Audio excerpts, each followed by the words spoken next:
Live. Everywhere. On netrootsradio.com.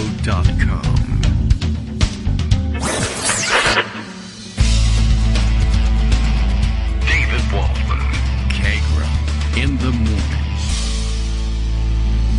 Now, here's David Waldman. Hey, good morning, everybody. How you doing? It is Wednesday, December 15th, the Ides of December, actually. I guess we learned how to figure that out. So, the way to figure it out is in a month with 31 days, it's the 15th. There you go. And I'm not sure whether there is an Ides if you have otherwise. I think that's what we learned. Anyway, Greg Dworkin, who actually read that Wikipedia entry to us once and taught us that, will be here later on with his raft of stories. That's not among the raft of stories, but maybe it will be now. I don't know.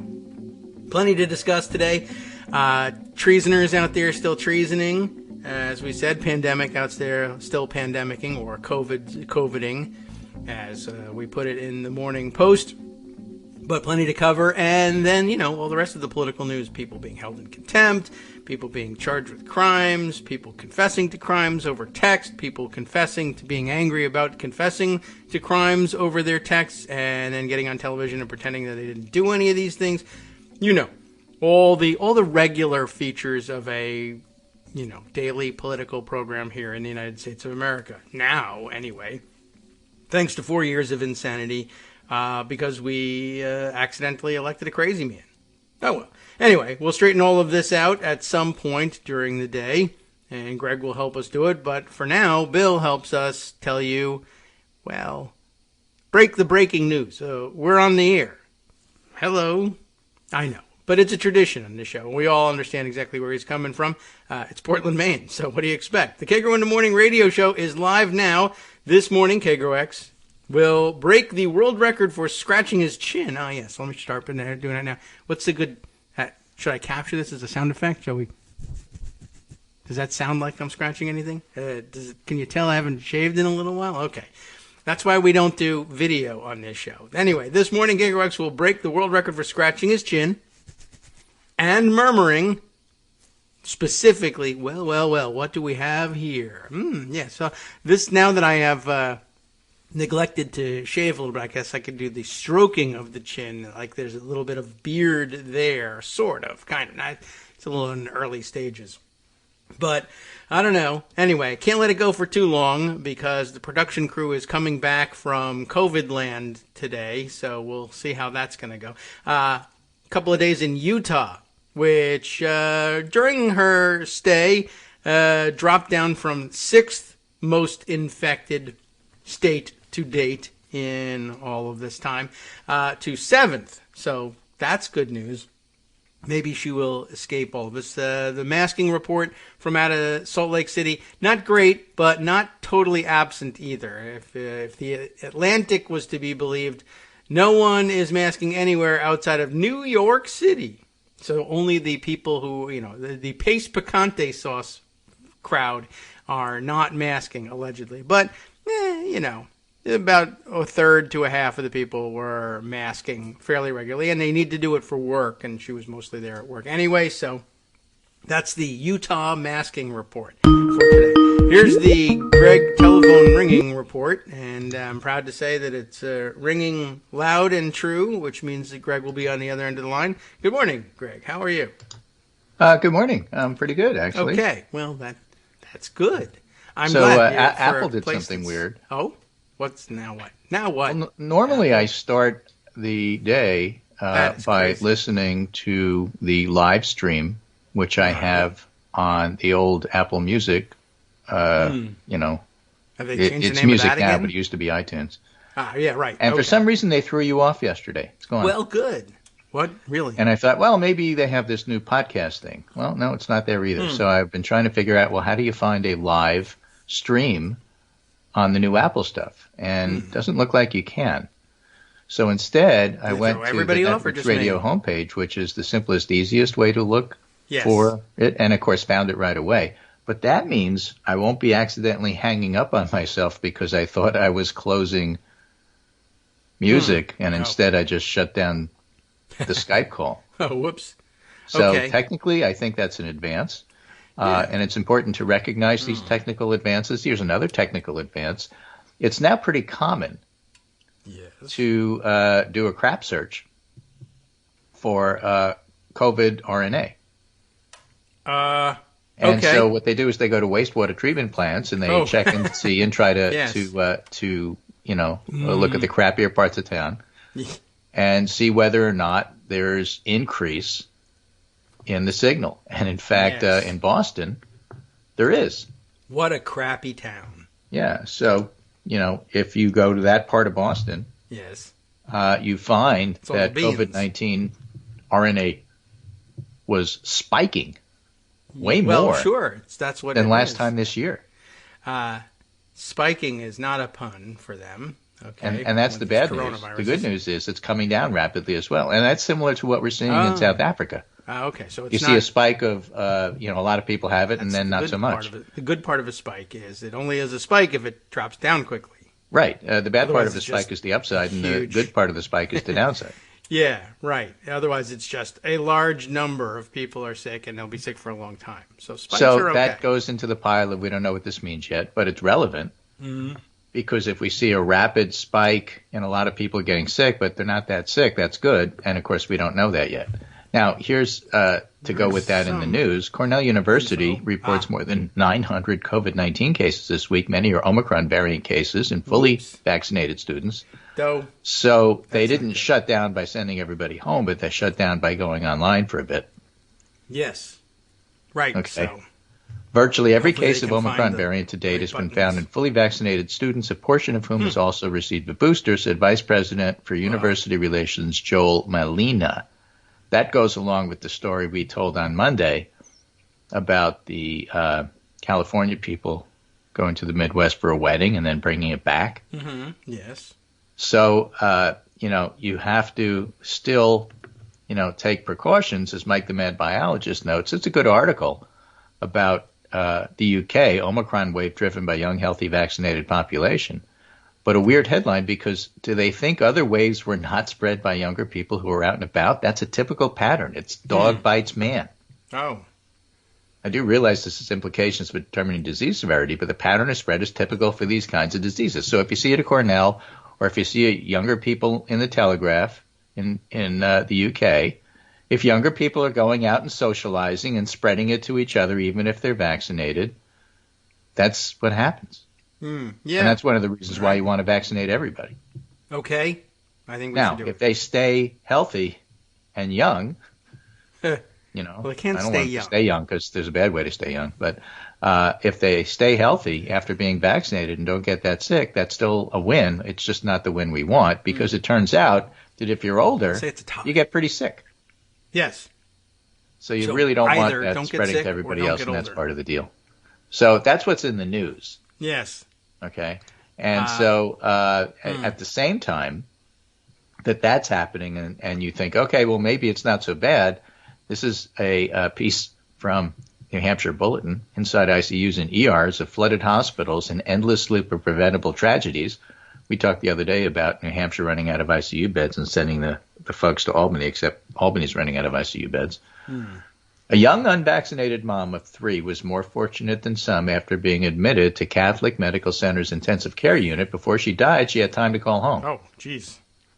This is lucky. All right. Yeah, well, she had to request that her kids be vaccinated. An unvaccinated male patient in his early 50s didn't have that option. Yeah.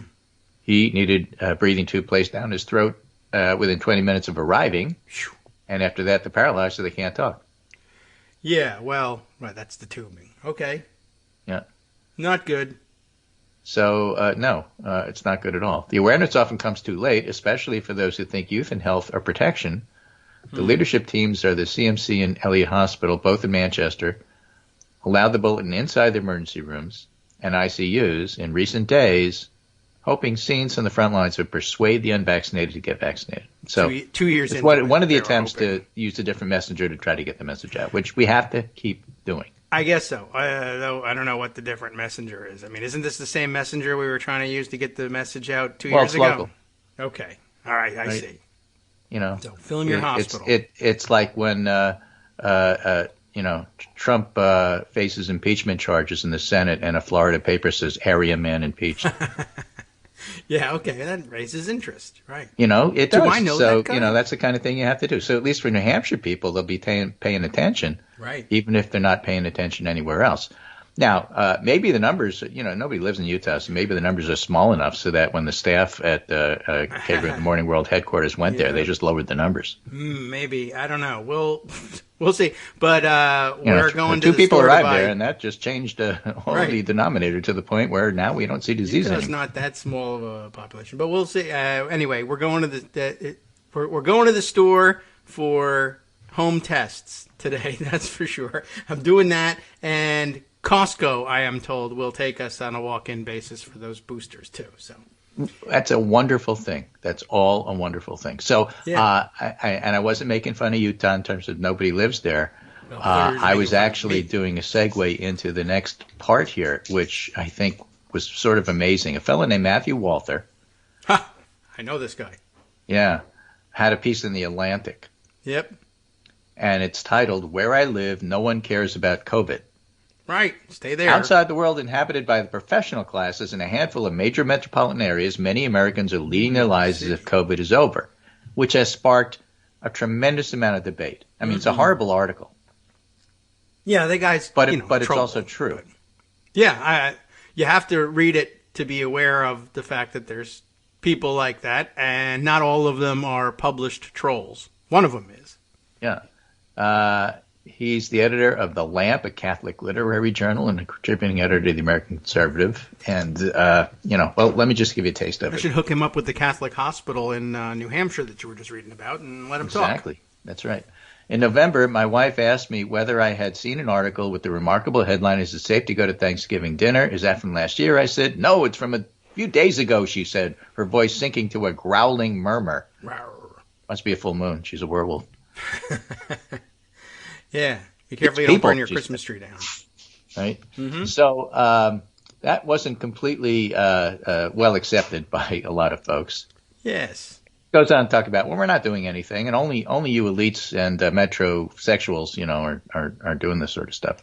Okay. So let me give you two of my favorite responses to this. The first one was from Doug J. Balloon, New York Times pitchbot.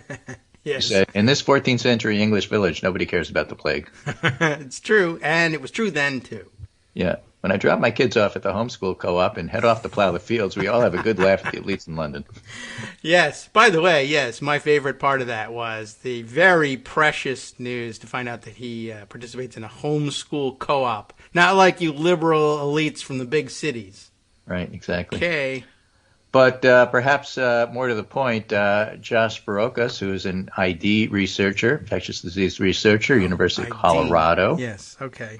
says, as an ID physician, frontline worker, and public health professional, I think I've generally held my shit together pretty well over the last 2 years. What?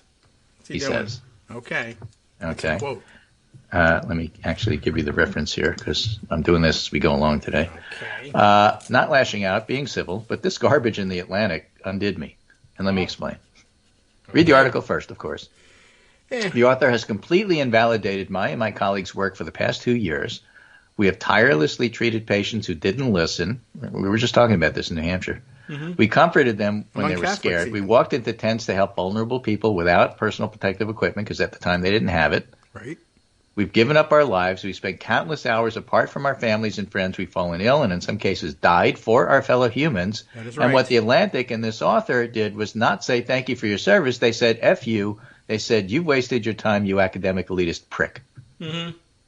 He spit in my face and might as well have called me a baby killer as they did my father when he returned from war, and I'd be okay with all that, except Holy moly. more than invalidating me, he invalidated the more than 800,000 lives lost. Shame on you, sir, and shame on Jeffrey Goldberg and the Atlantic for printing this garbage. So, Right. that's Catholic some shame. of the reaction, which I think was, fairly muted and restrained compared to how I felt about it.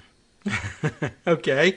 Yeah. Right? He But kept the lid on. Michael Mina, again, the testing guru from Harvard, looked at it and said, mixed feelings, because you're totally right about everything, and yet at the same time, people really do feel that way, and it's important that folks understand and read that people really do feel that way, which I think you can do without publishing an article in the Atlantic myself, personally. Yeah, but that's sort of an Atlantic thing. They have to do that every once in a while and get you to rage click something so you use up your free articles for the media in general, both sides. We have a insurrection going on, but let's not tell anybody about it because I have a book coming out in 9 months. Yes. Although, I was thinking about that one yesterday. I guess Jake Sherman. Yep. Is what you're thinking of there. With Maggie Haberman defending him. Yeah. Saying, what would it add if we told you this at the time? I'm not sure, though. I'm not sure I totally disagree on this particular one. There's a lot of other things that I think that they should have told us right away.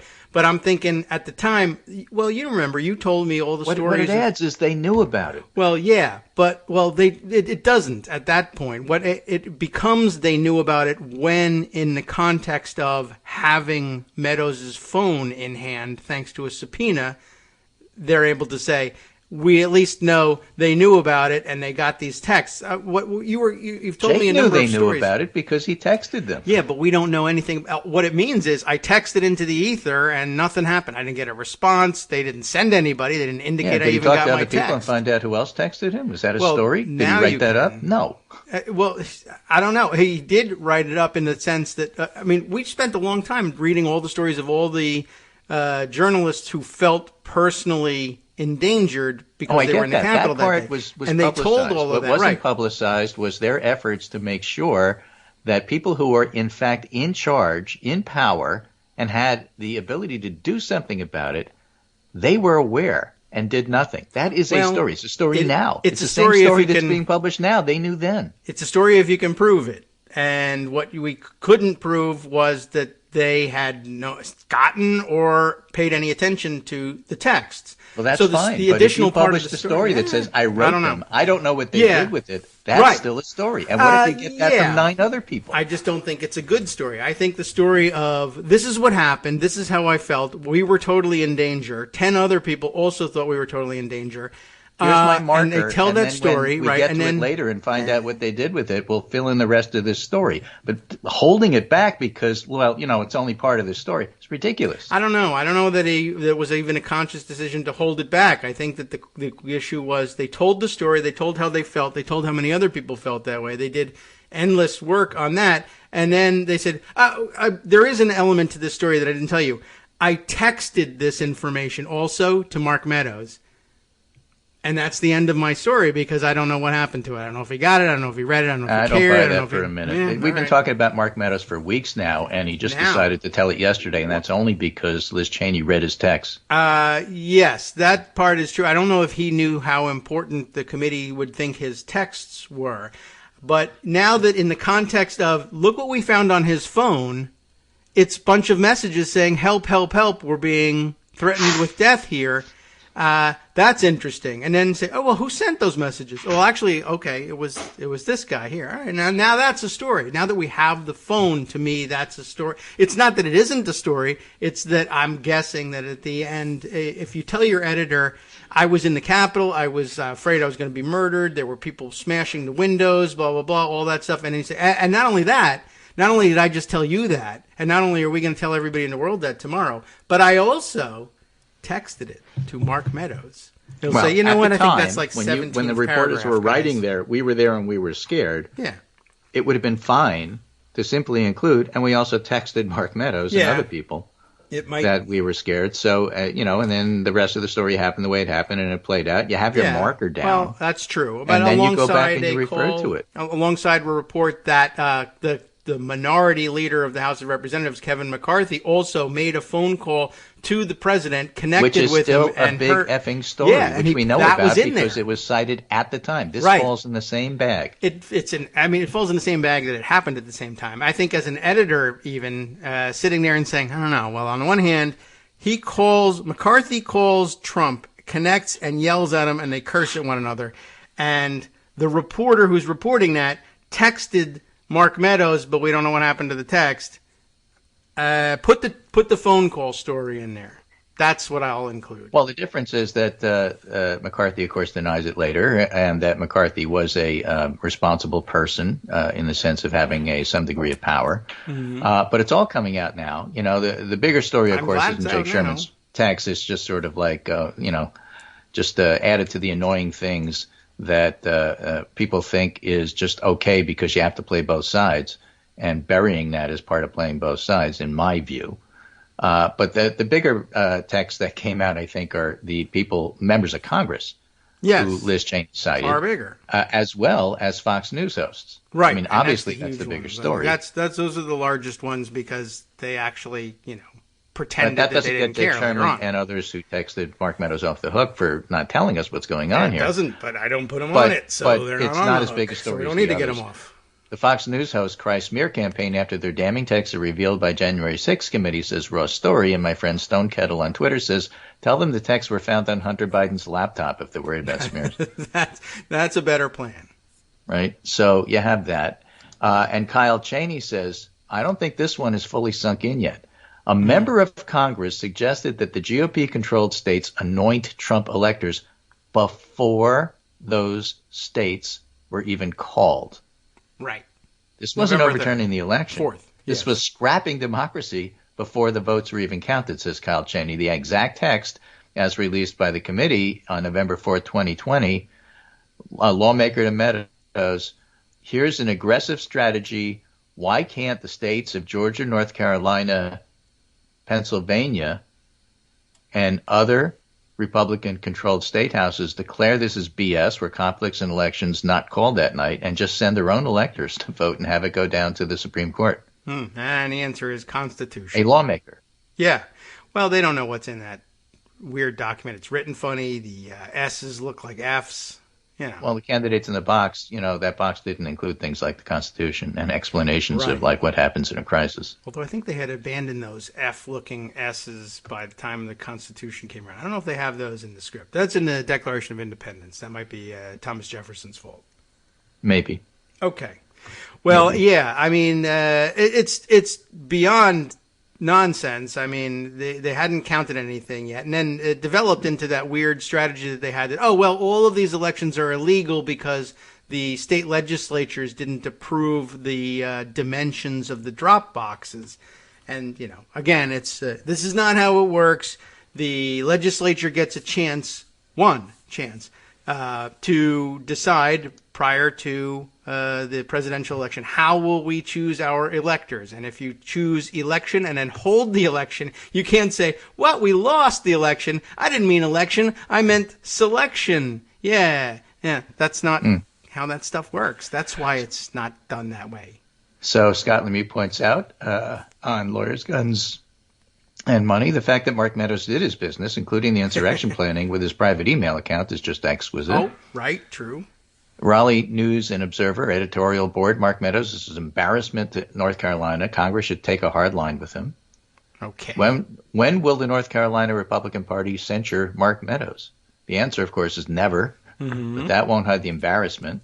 He left Congress in March of 2020 to become Trump's White House chief of staff, and, of course, not in the article, but me saying that, and the rest is history.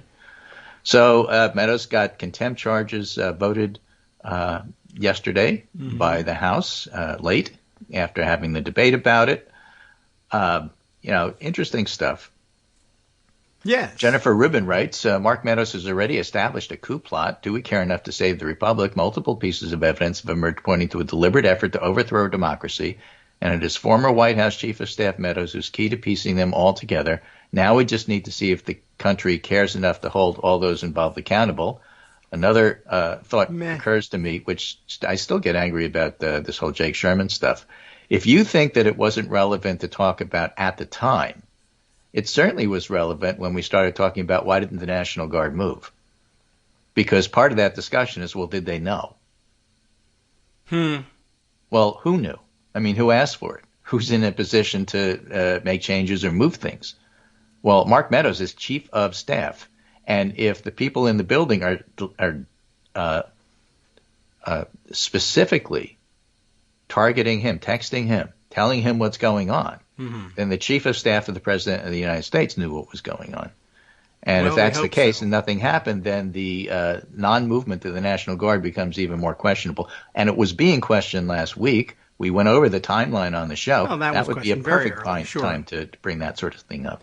I guess so. The only reason that he did it is because his texts were read. And he said, well, people are going to find out I wrote it, so let me tell you I wrote it. Well, that's true. I don't know. To me, okay, now thinking back on the story, well, why didn't the National Guard move? After all, Jake Sherman, texted a guy. So what about the mobilizing the military? Really, Jake? You thought you could mobilize the military? Well, people were texting. Do a story. Yeah. You're a reporter. Go talk to other people. This, again, isn't in a vacuum. Right? True. The whole thing is like, Jake Sherman texted this. That's not the story. The story is you and who else. Yes. And you're a reporter, and you have pretty good sources. And you talk to these folks all the time, and you run a goddamn gossip sheet. Why don't you tell us about that? I don't know. I mean, there's always the maxim that they say they live by that, if the reporter becomes the story. Run a gossip sheet. Well, that's what true. it is. Yeah. Why aren't you telling us about this? Yes, you could. I mean, you could. It's content, Jake. You could have run it, I guess. I mean, they always say, these guys who are clinging to their journalism ethics, I can't become the story. Although, I mean, if you do, you do. So you might as well tell it. You're in the building and you're being attacked. You're part of the story. Right. Well, he told that story. I went and looked. I know because we talked so much about how the reporters spoke extensively and wrote extensively about how they felt and how they took it personally. So I went to see if Jake Sherman had done things. And some of them quit, and some of them can't work there anymore, and some of them have PTSD over it. Yeah. I listened to a podcast from just a few days after January 6th with Jake Sherman being interviewed about it, and he goes on at some length and in depth about how it felt and how worrisome it was and how dangerous to democracy, so that he's telling all of that. And I guess I was just listening to it and saying, I don't know where you shoehorn into all the really important stuff that he's reporting here.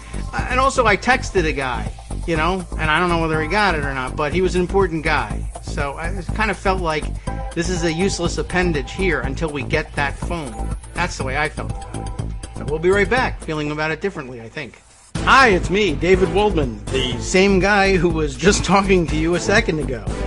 Our Patreon subscription drive is still going strong, with over 175 monthly donors who help keep us on the air. If we've helped keep you going during the pandemic, why not return the favor and help us keep going so we can all be together for the next disaster? Patreon.com, Patreon.com, makes it easy to make secure, recurring monthly contributions to support our show.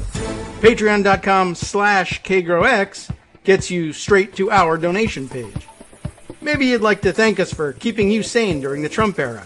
Maybe you're looking forward to in-depth explanations of what's going on in the Biden administration.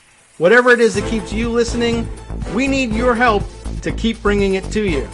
And hey, if you happen to prefer using PayPal or even the Square Cash app, we're up and running with those options too. Thanks again, everyone, for all your support. We literally could not do this without you.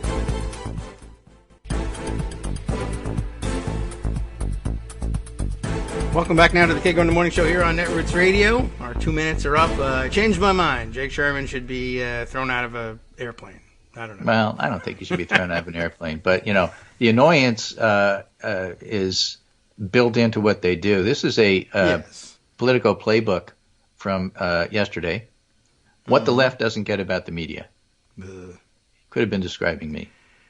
And so they go through the whole thing about the Trump team tried to engineer a reversal of the 2020 election. This was unfolding at the time, especially in November. It all seemed ridiculous and was sometimes described as Keystone coup, a bunch of nincompoops. Then came January 6th. And then Donald Trump did what he did after he got out of office. And now prominent GOP candidates are running campaigns based on waving the bloody shirt of a stolen election. So given the set of facts, the media critics on the left fairly ask, why isn't this the only subject in American politics that we in the press are covering? That's a straw man. That's not the question we're asking. Right? All right. I mean, at the time, for example, I said the tornadoes are the story, but this Mark Meadows stuff is really big. Sure. Right? Nobody's saying it's the only thing that you should be covering. Well, but what we're saying is you should be covering it. Yes. That's not the same thing. Why don't I get it? So then they go on to say 2 stories Monday related to this question are worth your time. New York Times' David Leonhardt reviews the history, quotes credible experts describing a 5-alarm fire in a Democratic emergency, offers an important summary about what's going on in Arizona, Georgia, Michigan, Pennsylvania, Wisconsin now. and says that they're trying to do stuff, and it's bad. And CNN's Isaac Dovere comes a little closer to answering the question we posted above. The headline of the piece is all you really need to understand what we mean. Democratic governors worry about threat to democracy, but don't see it as a winning message for 2022. That's not a headline from The Onion. It's an accurate and fair summary of the piece. And there's a lot more to be said about this, but here's one point that both of these articles raise, for better or for worse. Campaign coverage emphasizes what candidates are doing and saying. That's not a defense of the political media ecosystem, but just a description of it. So in other words, if the campaign people aren't raising it, we don't have to talk about it. Doesn't matter how important it is, except for other issues which we decide are important, even if the campaign people say it's not important. So we'll cover, Hillary's emails every day for weeks. I didn't remember any campaign people talking about that at all. But we'll decide on our own what's important and what's not important. And if other people think it's important, our excuse is going to be, well, the people aren't talking about it, so we don't have to. And if they do talk about it, hey, we'll make sure that there's 2 Republicans for every Democrat on the Sunday shows. Well, that's why Donald Trump's favorite, rejoinder to switch subjects to what he wants people to print is a lot of people are saying, or a lot of people are talking about. People talk to me all the time, and they say, and I mean, he knows the press's code and how to hack it. A lot of people are saying this, so they say, well, a lot of people are saying it. So my point is, Jake Sherman's texts were from last year, but it's been a year, and the context in which they are relevant didn't just suddenly become important yesterday.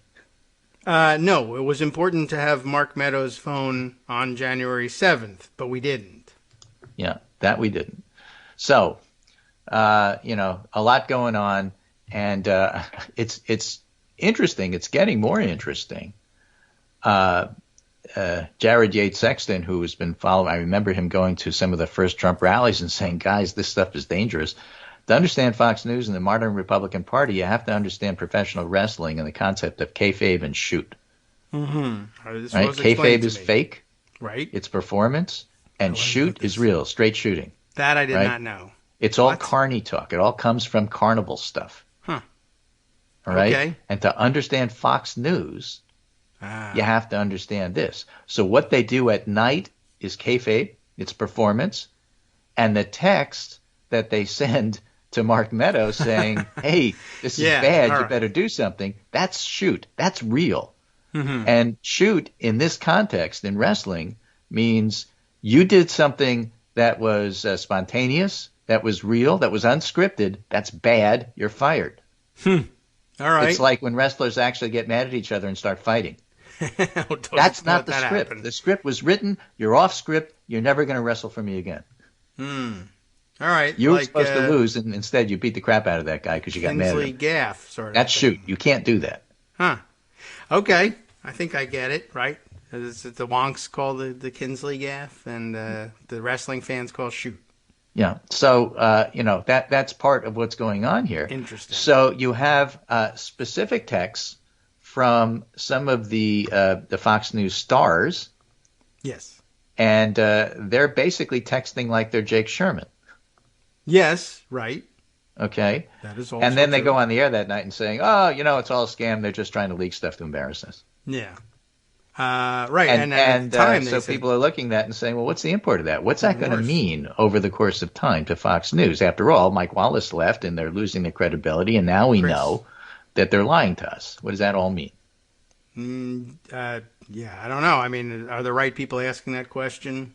Well, I think it's the wrong question. I think the bigger question is, what does it mean that Kilmeade and Hannity and Laura Ingraham, whose texts were revealed by the committee, yes, okay, what does it mean that they were not completely loyal to Donald Trump in terms of wanting the government overthrown? They wanted to call it off. How are they going to explain that to their base? That to me is the bigger question. Yeah, all right. That is an interesting question, and we won't. I mean, I guess the plan is lie. How's that? What do you think? Well, yeah. I mean, and now that their fellow news reporters think it's a story, they're going to have to respond. Not because we do, but because their fellow news people are reporting it in the context of Chris Wallace leaving. Well, he's long gone. Mike's already gone, but Chris Wallace is off the show. and he's off Great the green network. room in And the so sky. what does it all mean? And that's going to continue to remain something that they're going to have to respond to. All right. And they're scrambling. Yes. They don't know how to do it. I wonder whether, I mean, I don't know. These are very often there are things I feel like, well, they have to respond to this, and then they just don't, or they say, oh, Antifa wrote it, or I don't know what they say. So, but it will be interesting to see whether anybody holds them to account. There could be up and comers, OAN or whatever other Newsmax or everything could say. For a while, Trump played along, too, and he could revive the whole thing that Fox isn't really truly 100% on board with MAGA. Screw those guys. You should watch OAN instead. Maybe he can revive some of that and say, these guys are clearly not loyal to the cause. You should be watching something else. It would be great. I don't mind if Trump decides to finally kill off Fox. I guess I'd probably send him some vitamins and say, live long enough to accomplish this mission, and then, you can fall off a cliff for all I care. But once you're done, that would be great. All right, we'll see if they do it. Tim Miller, writing in The Bulwark, Fox host begged Trump to stop the January 6th attack. Yes. Turns out some of former President Trump's biggest, most powerful fans and formal advisors at Fox News that's true. Very powerful. knew. Very strongly knew. True. Trump's cheerleaders knew he could have stopped the riot, and they begged Mark Meadows to get him to do it.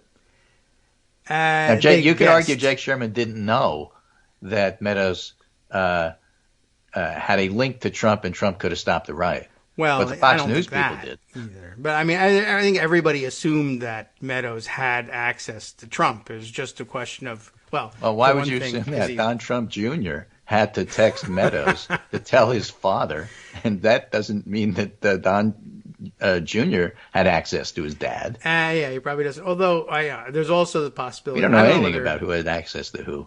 When Trump is in one of his, he's in a mood. non-normal moods, Yes. you just don't know. Right. I would wonder, as much as he loved Twitter, I wondered whether Donald Trump himself is the kind of guy that carries his own phone with him, like a normal person, as opposed to probably a like, non-secure give me the phone, phone, sure. right? So like he doesn't really sit and check the thing unless he asks for it. So like texting he him, would, Dad, he's a please stop germaphobe. this He wouldn't riot. let anybody else touch it. Oh yeah, man.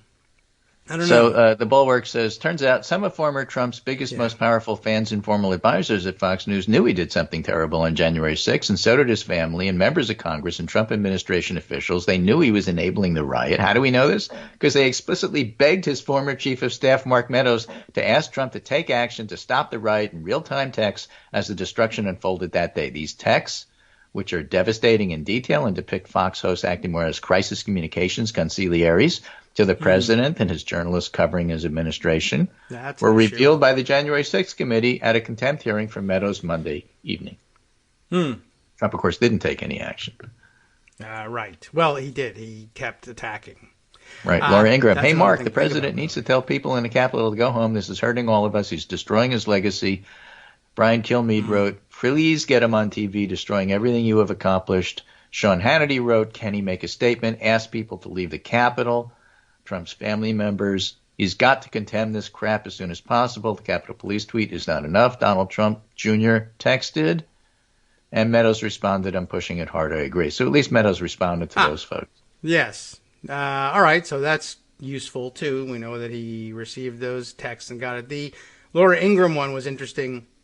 I saw yesterday a response from one of the Capitol police officers who actually testified about, before the committee about the injuries he sustained on that day, and took particular exception to the tone of Laura Ingraham saying, oh, this is hurting all of us. Now, this is a cop who, after he testified to the committee, Laura Ingraham made fun of him on the show, like, oh, poor cop, oh, he got a boo-boo, some crazy crap like that. And he's like, now you're texting, oh, this is hurting all of us? Let me tell you about what was hurting people that day. It was, I was there, and it was me getting hurt. Right. You can't pretend and this you were is there. Amanda Carpenter writing, by the way, not Tim Miller. But she says, these texts prove something essential, Okay. which, yes. by the way, reminds me of Jake Sherman.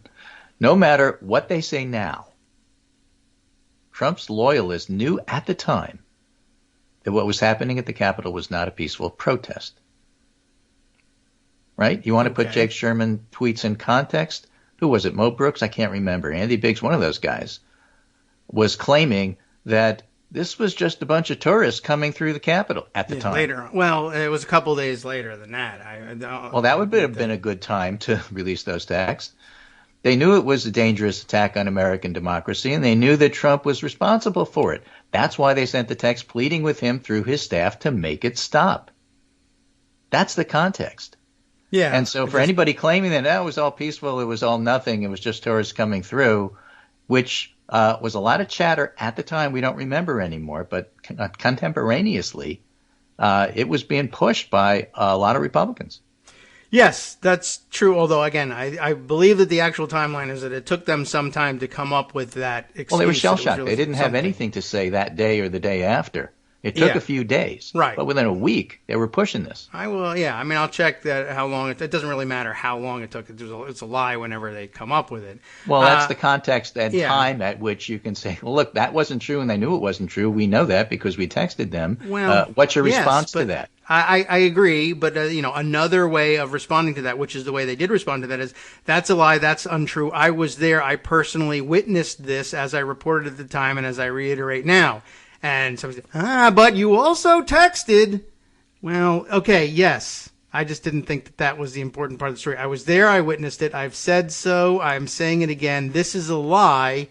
I also texted somebody. A lie. That's true. It wasn't until like a couple of weeks ago people were willing to say lie. Yeah. Well, people started calling it the big lie, but that didn't, it took forever to get the major papers of record to say stuff like that, Yeah. So we're compressing a lot of history into 2 weeks ago, what's the big deal? But a year ago, it was like pulling teeth to get this stuff said. I don't know. I thought they were pretty clear on it. Then the dust settled. They backed off a little bit. Then That's the backing off a little. Yeah, they backed off quite more than a little bit. Yeah. And no, I haven't forgiven them for it yet. And yeah, they still have a lot of work to do. And so you want to make up for it?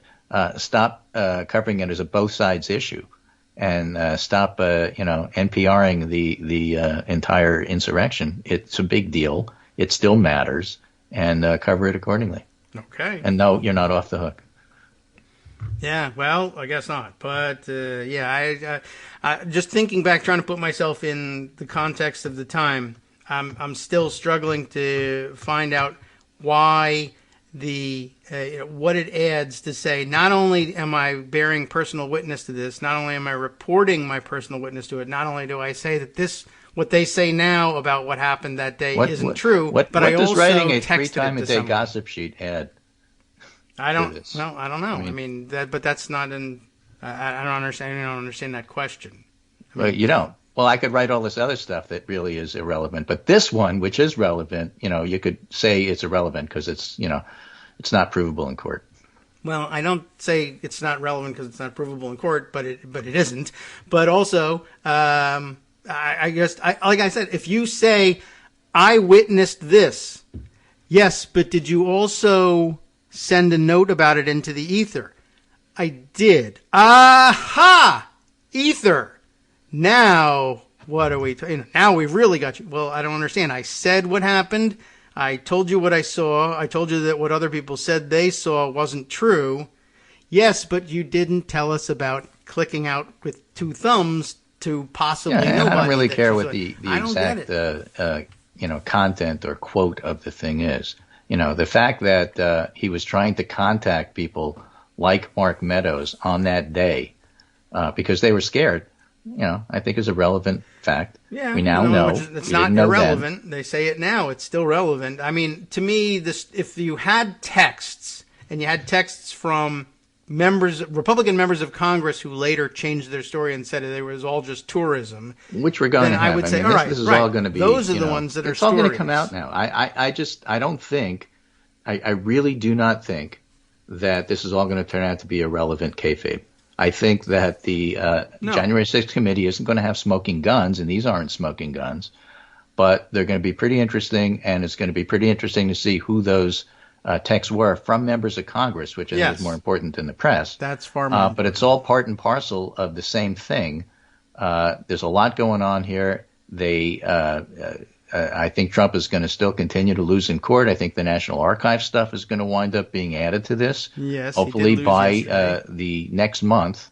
It's just going to be in a couple of weeks, beginning of what's going to be televised hearings. And having watched Liz Cheney present this stuff, I think it's going to be compelling. Yes. The idea that, nobody's doubt. going to watch, you're not going to have Jim Jordan jumping up and down on the table trying to distract people, making them think, oh, gosh, I have to turn this off. I can't watch this. He might be doing it, but on another channel. Yeah, which they wouldn't cover. Right. So that's fine with me. I mean, I don't care. Let So, OAN I think it's all relevant. And, is it the most important thing in the world? The question is, was it? And I don't think it that was. Jake Sherman texted Mark Meadows on that day. But the fact that he did, the fact that it's going to be in the record is now in the record. I mean, it was read in Congress, so it's officially in the record. It's going to be, take that going forward. And let's see how these folks who are trying to not be this story wind up covering this story. Yeah, well, that's blown now. I mean, that's out the window. If they really were insistent on the ultimate sin is becoming the story, well then. Well, it's the view from nowhere, as if that's a thing, as if that's possible, and no, it's not. And so Jay Rosen pointing out that whole thing about looking at how the left views what we do. We just report what politicians say. That's what we do. We don't do anything else. Then do it differently. Okay. Because that's not working. Yeah. Well. That's true, but I don't connect the two. Yeah, well, I do. I think it's all part and parcel of the same thing. Okay. So, by the way, it's not just Michigan.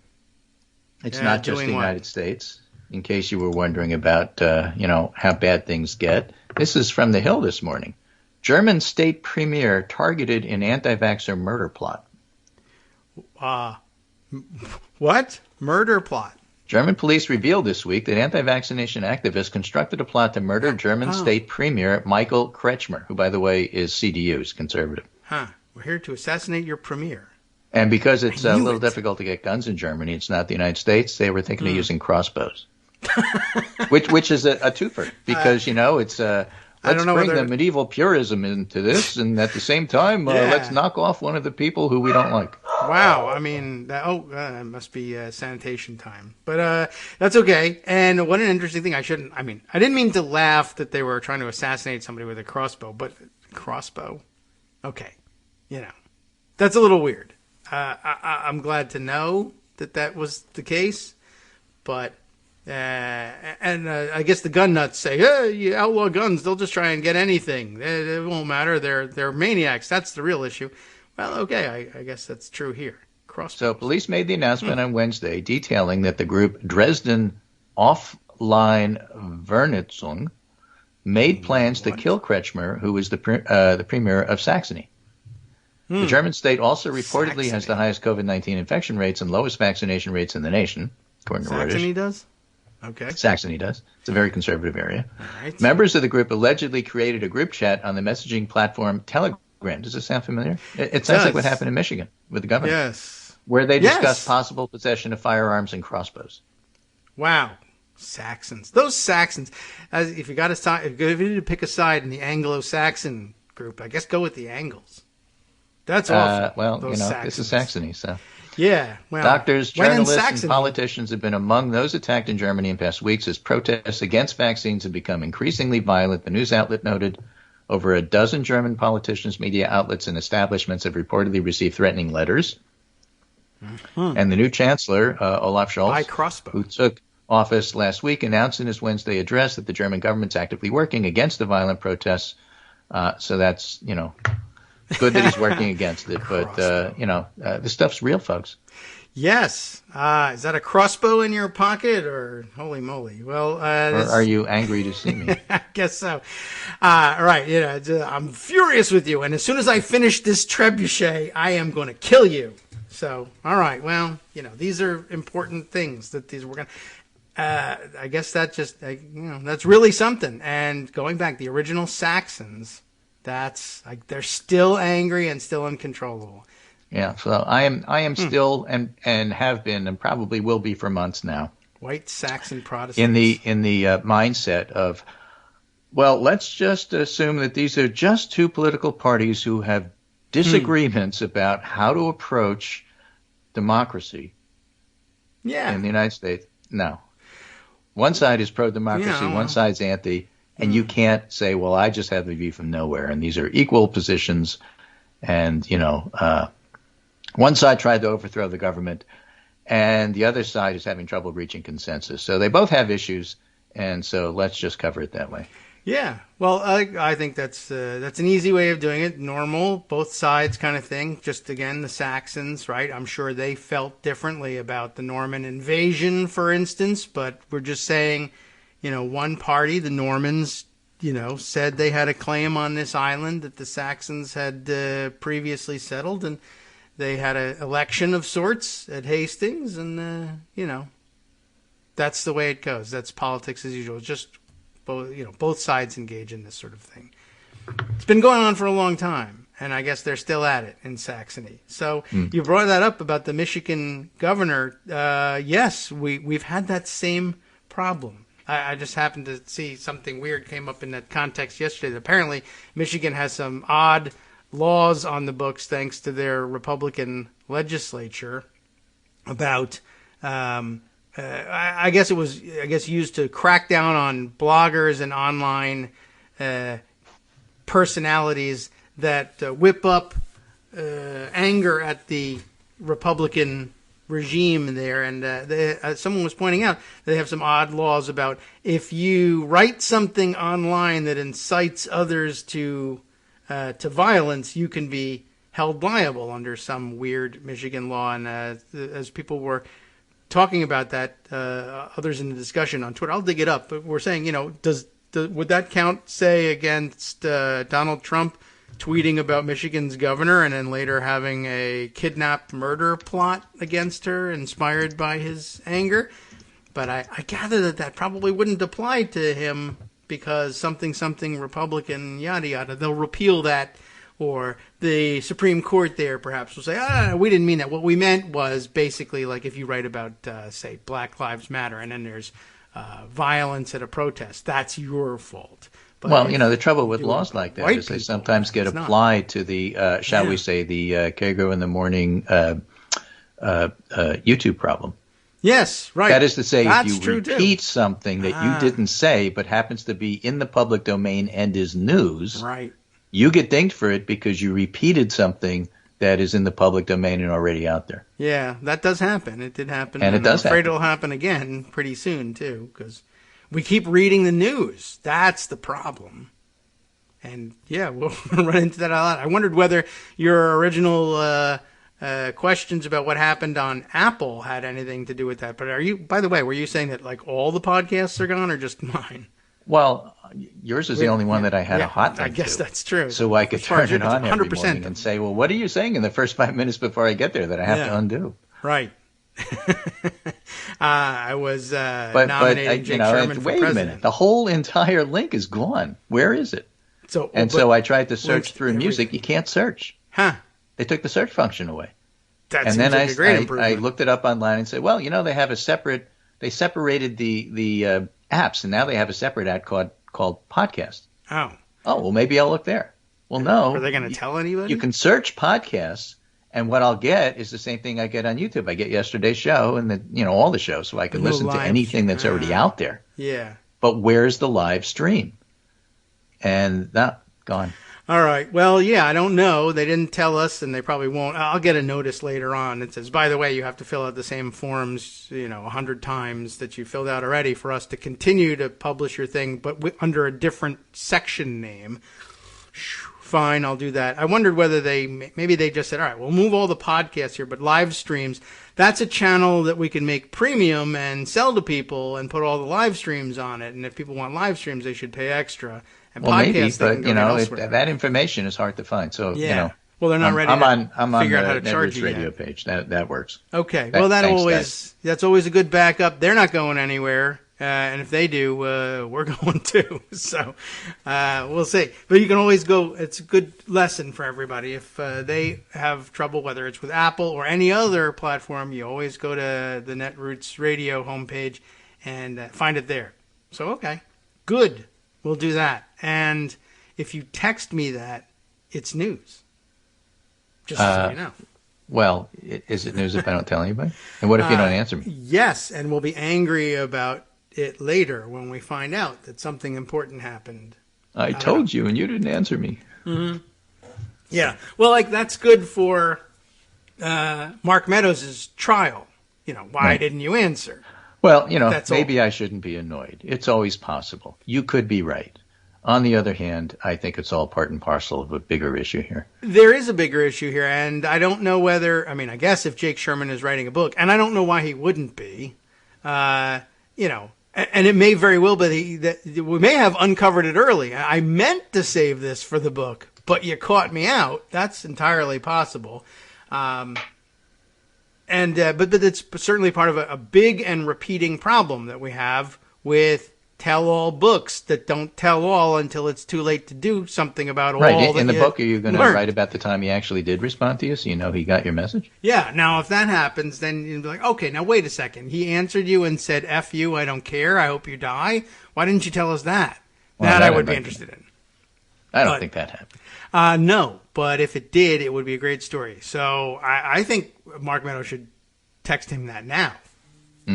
And see if that makes the news. I think Mark Meadows is a little busy right now, trying to stay out of jail. We'll see. Okay, I hope not. I hope he's distracted by something shiny on the television. Well, what happens now is Congress has voted. Yes. And so, in other words, the committee voted, and then the full Congress voted. The full House voted last night. Right.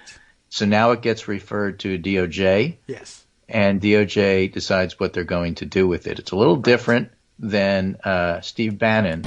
It is. Because Meadows was chief of staff, and so there are some other issues. So they're not going to be like overnight with it, but things still should happen over time. And so I think it's going to get interesting. Pay attention to what the January 6th committee is doing. I think it's going to have resonance as well as relevance. And with that, I will see you tomorrow, and we'll see if I'm still mad.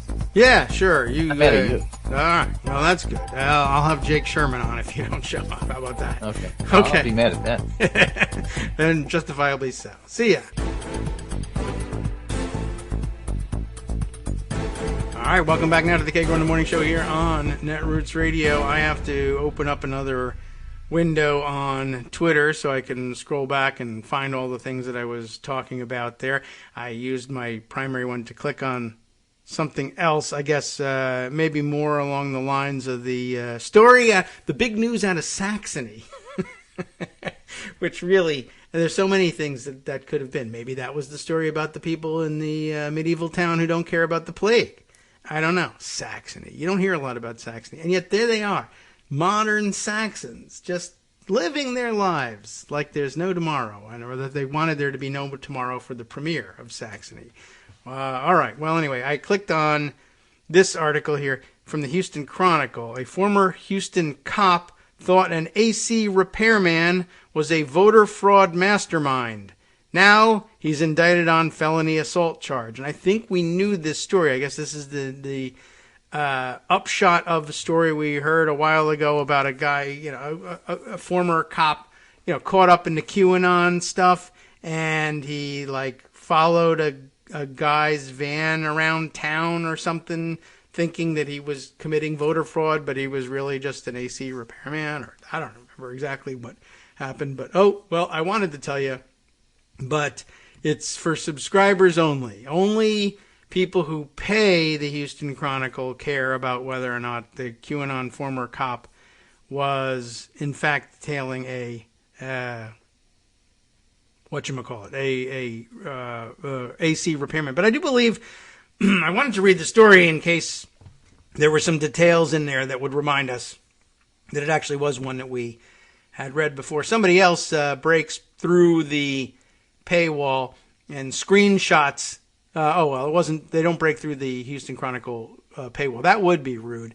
But instead, they take screenshots of the indictment, the complaint, which tells us a little bit about what's going on here. And this is just to drop some of the details so that we can see if it rings a bell here. Let's see.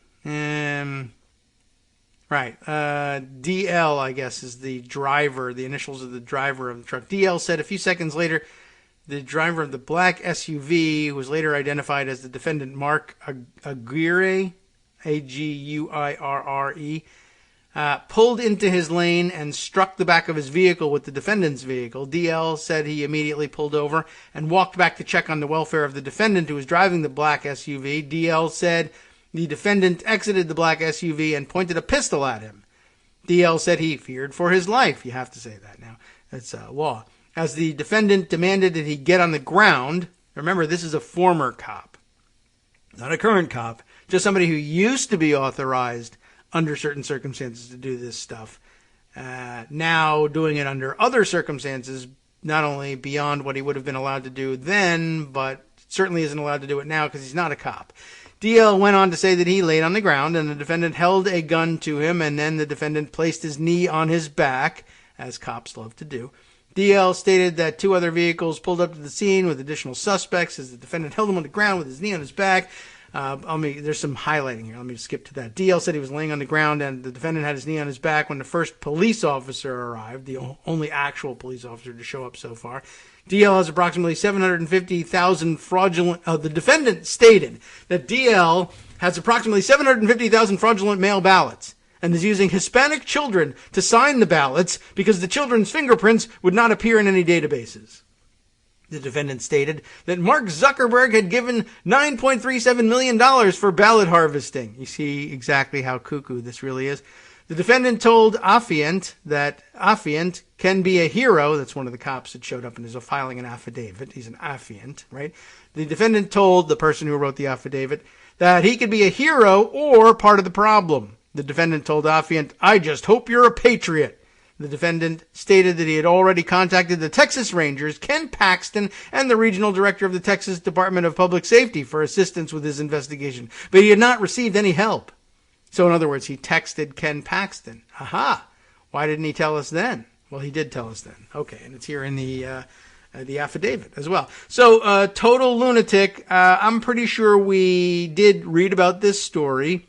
And we didn't know exactly how cuckoo this guy was, but how do you like that? He's very detailed cuckoo. This guy has 750,000 fraudulent mail ballots. I wonder about the math of that. 750,000 ballots. Could they fit in a van? I mean, it's just sheets of paper. I'm not really clear on whether or not that could be the case. But how many, like I have some, printer paper around here, right? Package. I'm going to do some sleuthing right now, live on the air, moving around, moving away from the microphone in order to do it. But I got to go even further. Packs of paper. How many sheets of paper are in one of those packets? 1,000? Less? I don't know. 500? I want to go and take a look and see if I can grab one and figure it out. All right, let's see. Here's the packaging here. From Georgia Pacific. So, perfect. Because Georgia. 500 sheets. Okay, one of those standard things. And I think that, what are there's like, one of those boxes of copy paper will have, about 10 of those maybe in there? So, 5,000 sheets in one of those boxes. So, I'm just thinking about the space available. I'll do the math here. I hope this is compelling radio. I doubt it. 750,000 ballots at about, say, that size. 5,000 per box.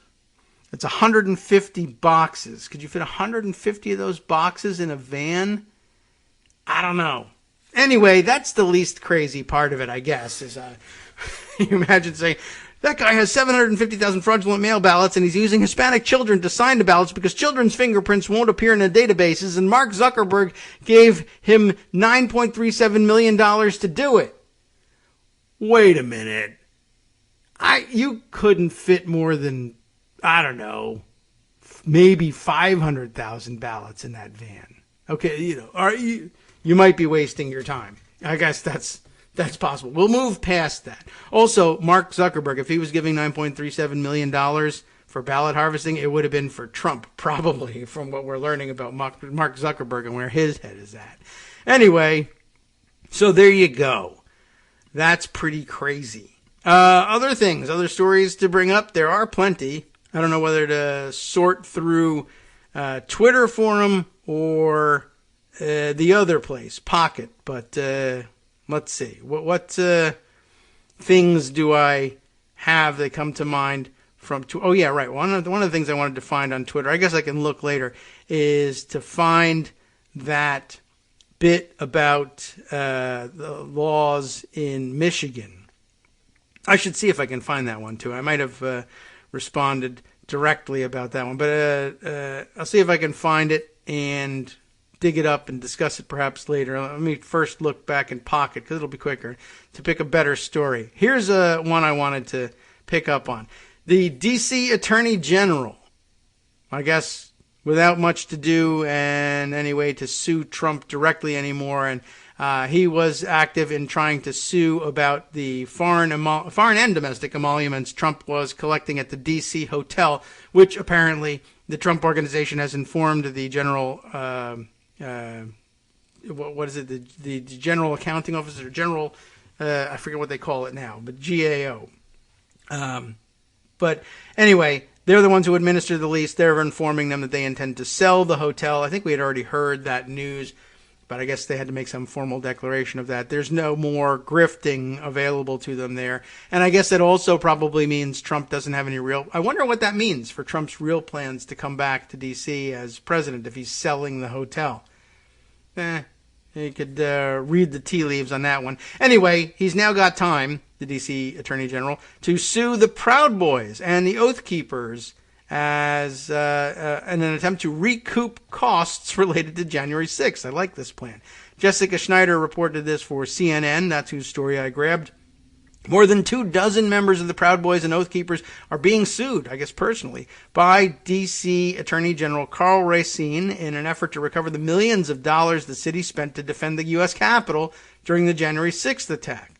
The lawsuit filed Tuesday in federal court in Washington, D.C. accuses 31 members of the extremist groups of, quote, conspiring to terrorize the district on January 6th, calling their actions a coordinated act of domestic terrorism. Racine is asking the court to find the Oath Keepers and Proud Boys liable for the millions of dollars officials spent dispatching officers from the Metropolitan Police Department to the Capitol, along with the enormous expense of treating the injured officers and paying for their medical leave in the months after the attack. 3 officers from the Capitol Police and Metropolitan Departments died in the days after the attack, and more than 140 officers were injured. No one bore the brunt of this gutless attack more than the courageous law enforcement officers, including the men and women of the D.C. Metropolitan Police Department, who went into the fire and violence with one objective in mind: remove the violent mob and restore our country's fragile democracy, Racine said at a news conference Tuesday. That's better news conference language than courtroom language, but okay. This isn't the first civil lawsuit filed against members of the extremist groups who stormed the Capitol on January 6th. Several members of Congress have sued leaders of the two organizations, in addition to former President Donald Trump and his former attorney, Rudy Giuliani, for conspiring to incite the insurrection. 7 Capitol Police officers have also filed similar lawsuits against the former president and leaders of the Oath Keepers and Proud Boys for their roles on January 6th. The latest lawsuit from D.C.'s Attorney General details how members of the Oath Keepers and Proud Boys allegedly devised a plan for violence on January 6th. The lawsuit accuses the group's leaders of recruiting members to travel to the Capitol, plus accuses them of conducting training and providing weapons and tactical gear. The defendants, as you know, were not tourists. They were not acting patriotically. They were vigilantes, members of a mob, insurrectionists who sought to crush our country's freedoms. Ooh, crushing the freedoms is always a popular applause line. Well, I mean, not the crushing of them, but the crushing of the crushers. How about that? Racine's lawsuit does not specify the amount of money the city is seeking, but he said that his office will seek the maximum financial penalties. Well, once you get to a conviction, when you get to the penalty stage, you can do all the calculating, like I just did with with your iPhone and walking around the room. The Justice Department has already charged several members of the Oath Keepers with federal criminal conspiracy. Prosecutors have been building their case for months, releasing details of how the group allegedly gathered and stashed weapons at a Northern Virginia Comfort Inn as part of their so-called quick reaction force, and how they communicated during the insurrection. The court filings against members of the group also detail how most of the Oath Keeper defendants are accused of taking part in a military-like formation called a stack to cut through the crowd to enter the Capitol. I think you saw the pictures of that in Those made the news pretty quickly. Anyway, just wanted to keep you up to date on that, but I guess it's just one of several suits personally against the leaders of the groups. I meant to add while Greg was here to the COVID files, to the fact I meant to follow up the mention of Cornell University's shutdown to a sports shutdown. Sometimes the sports shutdowns are what captures our attention. Didn't happen this time, but the Calgary Flames, the NHL's very own Calgary Flames, they're Canadian, so I guess it won't count here in the United States. But the same way that it worked when President Basketball shut the country down. But here, the Calgary Flames postpone not their whole season, but they are postponing all their games, suspending their schedule, I guess, through tomorrow. So I guess it's not really all that long of a time, but they're dropping a couple of games, and I imagine they'll probably drop a couple more because of a big COVID outbreak, I guess, among the team members or staff anyway, if not on the roster itself. But anyway, once it gets to cancel professional sports contests, that grabs American attention. Even if it's a Canadian team, but not so much this time. I guess it has to go longer than December 16th. And I don't know, hockey, it's not that I'm not dissing Canada. I am if I'm dissing hockey, I guess. But I'm just saying, I don't know that the NHL has, the hold on the American psyche that the NBA does. But then the NBA went on to screw things up anyway. And now the basketball players are all COVID conspiracy theorists. Anyway, they're not all. I'm not saying that, except that I said it. I said it, but I didn't mean it. How about that? If I text it to you, that's a story. All right, one other follow-up story here I have for you to our own coverage here. It's been covered elsewhere. That's how we know about these things, but we spent a little extra time on it. WJLA, which is the ABC affiliate here in the D.C. area, reports, thanks to, News 7 staff. No one gets credit for this one. No books burned at the Spotsylvania School Board meeting, but the superintendent has resigned. You remember that that story about the Spotsylvania County, Spotsylvania County Board of Supervisors who got together, and there were certain books that they felt were inappropriate to be on the school library shelves, except that they weren't on the library shelves. They were virtual books or whatever. Anyway, that's where the comments came out about book burning. That's 6 days after the Youngkin victory. It took them less than a week to go from parents just want to have a voice in their children's education to burn the books. Anyway, nobody burned any books, but the school board superintendent is out. So here's the story, I hope briefly. With deputies and fire marshals on hands over threats of a book burning, the Spotsylvania County School Board met Monday night. No books were burned, but there was big news. Superintendent Dr. S. Scott Baker announced he will be resigning at the end of the school year. So they got the Spotsylvania County Schools superintendent, but not the Loudoun County one, which is fine by me. There had been talks on Facebook about parents holding a book burning at the meeting. They just want a voice, and they just want to light someone else's voice on fire. That was in response to the school board rescinding a vote to remove sexually explicit books, or so-called, I should say, sexually explicit books from the school libraries. And I should also say probably quote-unquote school libraries as well, since they're not on the shelves. The Spotsylvania Sheriff's Office and Fire Department were at the meeting to maintain order if needed. By the way, do you know why there wasn't a book burning of those offensive books at the meeting? Was it because the parents came to their senses? No, it was because they went to see if they could get copies of those books, probably at the library or even at a bookstore, and they couldn't because they were electronically on the shelves, and there was never any danger in the first place. And what the hell are you talking about? We can't burn these books because we can't find these books. And yet they are clear and present danger because someone once published them or was considering printing them later on. And so we're going to burn them. We'll just burn, blank pages like Trump would have done that, right? We'll just give me some blank paper and we'll burn that. Spotsylvania Sheriff's Office and Fire Department were at the meeting in order to maintain order if needed. A speaker wrapped up her public comment by expressing her support for Dr. Baker and there was a standing ovation in support, but I guess it didn't matter. Dr. Baker shared a parent and staff communication that included the following statement. I do believe that this arrangement is in the best interest of my family and the school division. It will enable the school board to begin a process for transition to new leadership and allow me to consider and pursue other professional opportunities in the future. So a parent and staff communication included that statement because that's his statement resigning. So was that like, would you proofread my statement resigning and see if there are any errors? Or he told a parent that he was going to do that? I don't know. That's a weird way of framing it. Let's see. Here's some embedded tweets about it.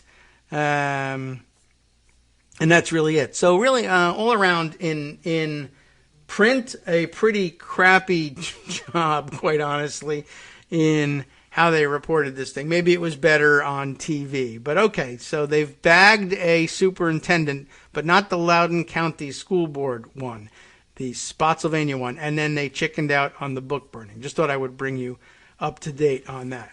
Another follow-up and update comes from Scott. Oh, wait a minute. I'm getting a spam phone call. I have to wait to get out of the way. There we are.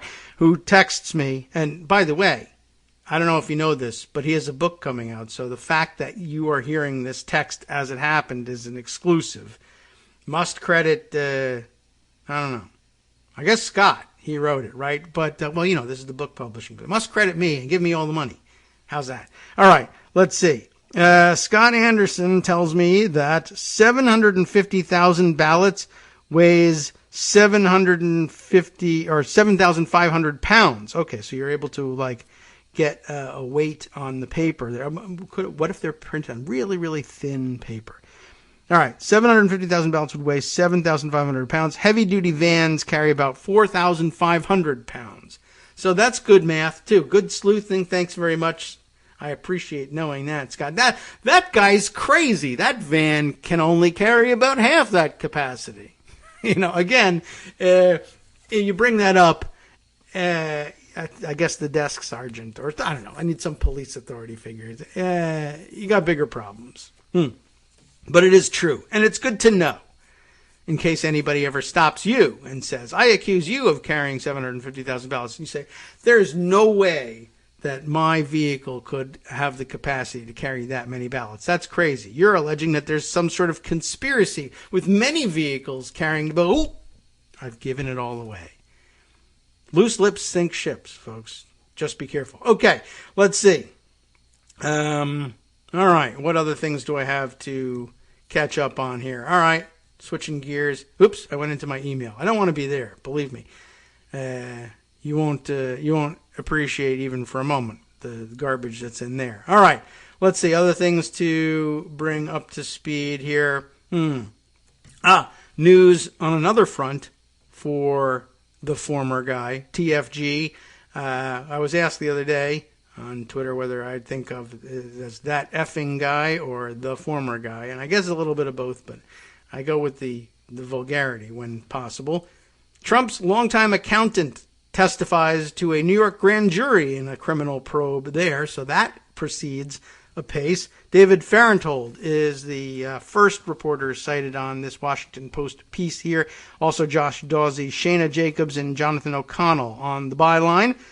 A longtime accountant for former President Donald Trump who helped prepare Trump's taxes and the financial statements his company used to woo lenders testified recently before a New York grand jury investigating Trump's financial practices, according to two people familiar with that investigation. Accountant Donald Bender. I don't think we knew his name, this individual before, but he's from the Mazars firm. Them we know about. Donald Bender of the firm Mazars appeared before a grand jury that was impaneled this fall by Manhattan District Attorney Cyrus R. Vance Jr. to weigh potential criminal charges, the people said. In addition, in recent weeks, prosecutors have interviewed Rosemary Vrablich. I'm guessing at that pronunciation. V-R-A-B-L-I-C. Vrablich, perhaps? A former managing director at Deutsche Bank who arranged hundreds of millions of dollars in loans to Trump. I didn't realize that was the name behind those loans. According to people familiar with the investigation, Vrablich's interview was not before the grand jury. Instead, one person said, prosecutors pressed Vrablich about Trump's role in dealings with the bank. I don't know whether this is a person in addition to allegedly Justice Kennedy's son having some hand in loans from Deutsche Bank, but I haven't seen him mentioned yet. The people who described these interviews spoke on condition of anonymity to describe an ongoing investigation. The appearances by Bender and Vrablich suggest prosecutors are seeking information about Trump's finances from a small circle of outside partners who handled details of Trump's taxes and real estate deals. Bender and Vrablich were never Trump's employees, but they knew more about his company's inner workings than many employees did. You lie to the employees, of course. Prosecutors are investigating whether Trump's company broke the law by giving widely different valuations for the same property at the same time. In some cases, for instance, the Trump Organization provided low valuations for property tax officials, while telling lenders that the same property was worth much more so that they could borrow against it. Bender's first appearance before the grand jury was brief, the people said, but they said he could return for more testimony in the coming weeks. His appearance could be significant because Bender handled vast amounts of Trump's financial information as an outside accountant. Prosecutors already obtained millions of pages of Trump-related documents from Bender's firm after a court battle that went to the Supreme Court twice. Okay, now they have sought testimony from a man who could serve as a human roadmap to that data. That's the important part. This line of inquiry appears separate from the felony charges filed over the summer against the Trump Organization's longtime chief financial officer, Alan Weisselberg, and two Trump corporate entities. Those charges focused on allegations of tax evasion in the Trump Organization's payrolls. Prosecutors said Weisselberg had concealed portions of executives' pay, including his own, from the IRS. Weisselberg and the two companies have pleaded not guilty. Trump himself has not been accused of any crime. Well, that's not exactly accurate, but just not by the Manhattan District Attorney's Office at this point. I've accused him of crime all the time. Anyway, but no one cares about me. Even if I text it to Mark Meadows, it doesn't matter. Spokespeople for Vance and New York Attorney Letitia James, New York Attorney General Letitia James, or as some people would have it, General James. I don't believe that you should call her that, but I don't know. Maybe she's into it. I'll have to ask. Anyway, spokespeople for Vance and James, of course, who's collaborating with Vance on the criminal probe, declined to comment. So did attorneys for Bender and Trump and spokespeople for Mazars and Deutsche Bank. There are two separate long-running investigations of Trump's financial practices in New York State. One, led by James, the AG, is civil in nature, meaning it could end in a lawsuit. In that investigation, James has already interviewed top Trump Organization employees, including Weisselberg and Trump's son, Eric, according to court documents. She's now seeking to take a deposition of Trump himself in early January. The other investigation is led by Vance in collaboration with James. It is criminal in nature, meaning it could end in misdemeanor or felony charges. That investigation is about to have a new leader. Vance is leaving office at the end of the month and is to be replaced by the newly elected Alvin Bragg, also a Democrat. If Vance or Bragg ever seeks to file charges against Trump himself, the burden of proof will be high. They would need to do more than simply prove the Trump Organization's numbers were wrong. They would need to show why they were wrong, to prove that Trump intended to deceive. That should not be terribly difficult, but it usually poses some problem. That proof is unlikely to come from an email. Trump has never used email, either as a businessman or a politician, employees have said. Instead, legal experts said any evidence of Trump's intent would have to come from someone close to him who could report what he said about his finances and why. I guess that's possible. That is a small circle. Very mob boss-ish, I'm sure, in his mind. But he also blurts things out all the time, too. And that's the difference between him and an actual mob boss. Anyway, So far, there's been no indication that he has cooperated with the district attorney's investigation, Weisselberg, that is. Weisselberg's lawyer declined to comment on Tuesday. Now, prosecutors appear to have expanded their focus to a small set of outside advisors who were not Trump employees but still handled details of Trump's finances. Last year, for instance, James's investigators interviewed Sherry Dillon, that name we remember, an outside attorney who worked with Trump on tax and real estate issues, according to court filings. Isn't she the one that arranged that press conference with all the blank paper, right? I think so. Vrablich, meanwhile, dealt with many of Trump's largest business loans. She left Deutsche Bank in December of 2020, according to regulatory filings. Vrablich said at the time that the departure was her decision. When she met with Vance's staff, one of the people said prosecutors asked her about Trump's personal role in dealing with the bank. Declined to comment on that question, at least outside the questioning. Sup, fam? It's your boy Darwin, aka Darwin_Darko, aka the most reasonable man in America, aka KITM's senior black correspondent. You might remember me from such recordings as Spacemen vs. Space Cadets and We Need to Talk About Joe Biden. Today, I want to bring you good news about that thing you've been struggling with. Do you suffer from giving too much of a damn? Do you turn on the series of tubes and find yourself outraged at the particular way some news organization strung some sentences together only to realize, nope, this is not some fictional hellscape? Well, guess what? You no longer have to accept the life of giving too much of a damn. You can do something about it, because even you, yes you, can be a show contributor. Now I know what you're thinking. Hey, Mr. Most Reasonable Man in America, I'm not some professional podcast talking guy. Don't worry about it. Do you have a smartphone or some other electronic recording device? Well, that's all you need. You too can have a segment where you can read us an important article and give us your take. Read one of your own original essays, or even just give us your commentary on something you'd like to share that's important to you. Fair warning though, side effects may include general punditry, having opinions and hot takes, getting stuff off your chest, and hearing your own voice. If your recording lasts longer than 5 to 7 minutes, please consult kagrox@gmail.com. That's KAGROX@gmail.com.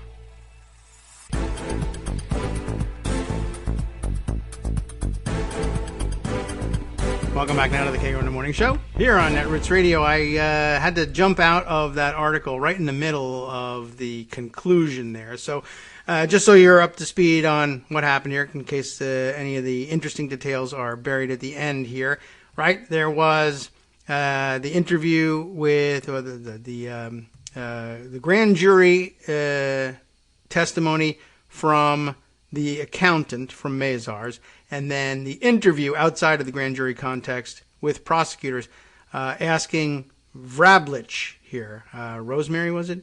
Vrablich from Deutsche Bank about what was going on.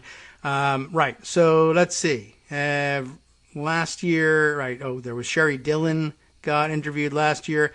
Vrablich dealt with the loans. She left the bank. When she met with Vance's staff, prosecutors asked her about Trump's personal role in dealing with the bank. An attorney for Vrablich declined to comment about that relationship. For Bender, Trump's longtime accountant, even his brief appearance before the grand jury had legal significance. Under New York law, witnesses before a grand jury are automatically granted immunity from prosecution. Did you know that? Meaning that Bender could not be charged for his work with Trump.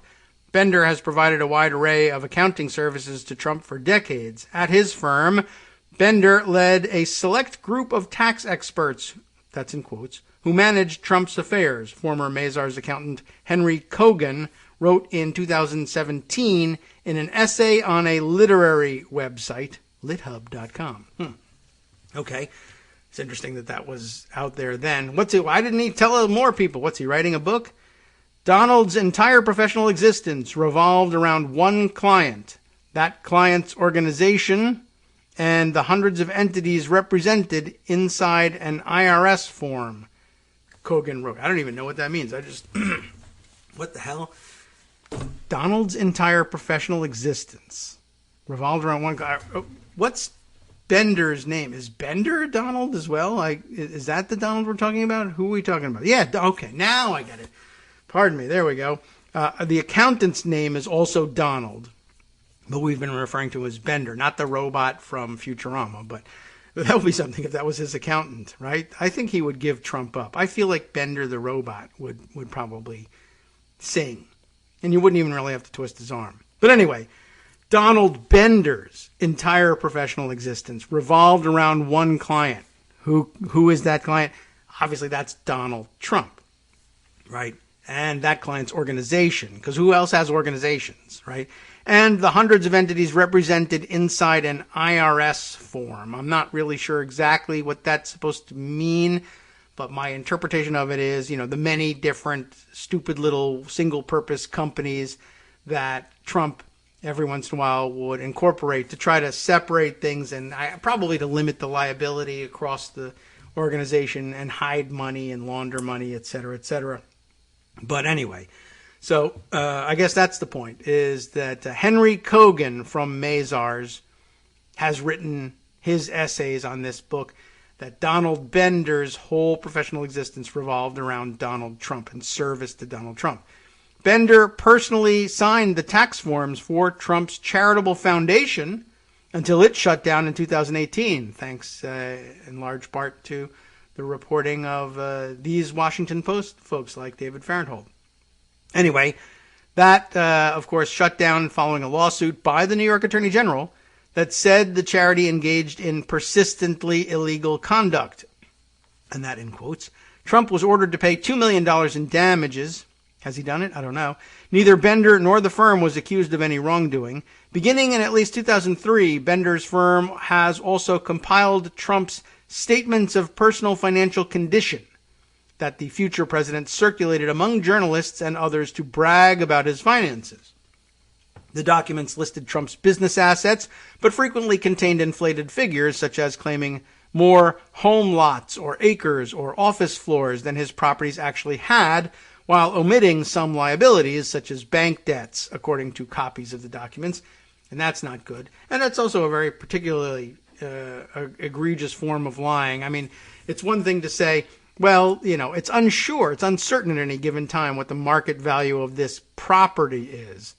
But it's a different thing to say, well, you can come to your own conclusion about that based on real facts, or you could come to your own conclusion about that based on fake facts that will guide you to the wrong answer, like how many floors this building has or how many home lots there are in this development. If this development has 10 home lots in it and you say it's got 1,000, well, don't take my word for it on the valuation. Come to your own conclusion. Okay, sure. How many home lots do you have? 1,000. Well, then I think this is worth, $800 million.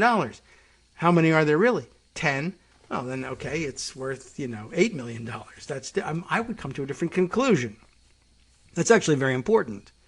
Anyway, Bender was questioned in court proceedings about those statements as part of Trump's suit against journalist Timothy O'Brien. I think that was the one that went wildly off the rails for Trump, and he ended up probably revealing more about his finances in discovery because he was dumb and sued a journalist who said something bad about him and then realized, oh my God, I'm going to have to turn over all sorts of documents.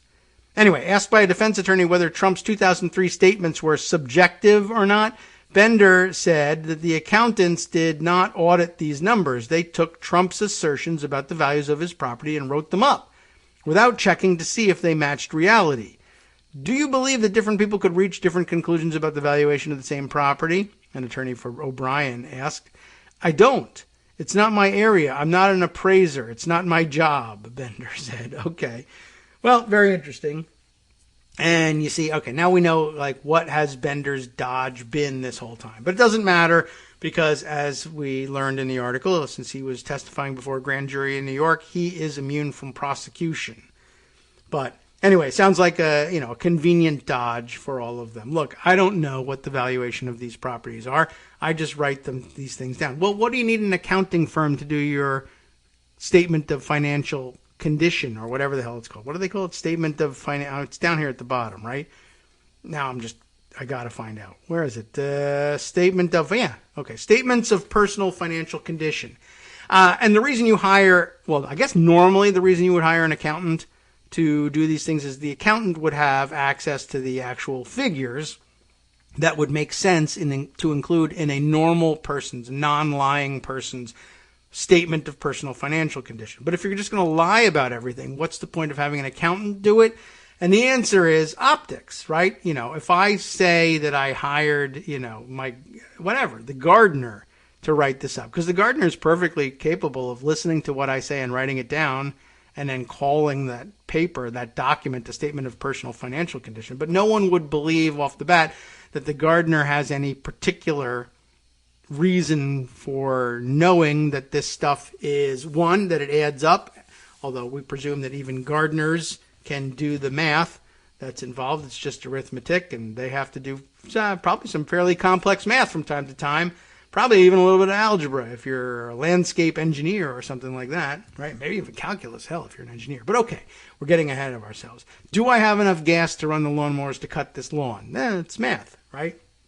Anyway, so I'm sure they can do it. But the point here is you want the accountant to do it because the implication is that this accountant abides by certain ethical professional standards and will only enter accurate numbers into this thing because that's what they calculate. If you are doing accounting for people and you give them inaccurate numbers, you're going to get them in trouble and they'll be angry with you. You'll lose them as clients and get sued and maybe even face, you might face professional backlash, and you might even lose your license.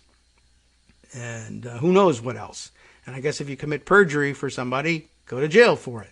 So ordinarily, they won't do that sort of thing. That's why you want to hire an accounting firm. But if you can find an accounting firm that says, tell you what, for the purposes at least of the statement of personal financial condition, I propose that we do no accounting on it whatsoever. You tell us what you want it to say. We'll write it and put it on our letterhead. Being on our letterhead will make people think that we checked, or that we at least checked the math, or that there's some sound basis for the numbers that you're throwing out, even if there's not. We are selling you our credibility as professional licensed accountants, right? Certified public accountants, CPAs. All those letters after our name mean that we typically try not to get caught lying about these things. Liar!